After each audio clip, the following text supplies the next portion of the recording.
100% ఏదైతే ఎంతమంది పిల్లలుంటే ఒకరుంటే 15,000, ఇద్దరుంటే 30,000, ముగ్గురుంటే 45,000 ఇచ్చి తీరుతాం. ఎందుకు నేను ఈ మాట చెప్తున్నానంటే ఏదైతే సూపర్ 6 అమలు చేయట్లేదని అంటూ ఉన్నాడు జగన్మోహన్ రెడ్డి. నేను అడుగుతున్న సూటిగా నీకు దమ్ము ధైర్యం ఉంటే జగన్మోహన్ రెడ్డికి నువ్వు అధికారంలోకి వచ్చిన తర్వాత అమ్మ ఒడి ఎన్ని రోజులకి అమలు చేశావు? Straight question. ఇక్కడ కూడా మా సాక్షి విలేకర్ గారు కూడా ఉన్నారు, ఆయన కూడా సమాధానం చెప్పొచ్చు కావాలంటే జగన్ తరపున. Straight question.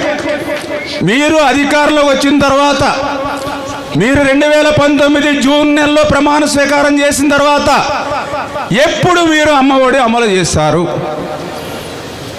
వాళ్ళకి చెప్పడానికి ధైర్యం జరిగిపోతే నేనే చెప్తున్నా, 2020లో అమలు చేశాడు. ఎప్పుడు? 2020లో. అంటే నువ్వు చెప్పినటువంటి పథకం అమలు చేయడానికి నీకు 9 నెలలు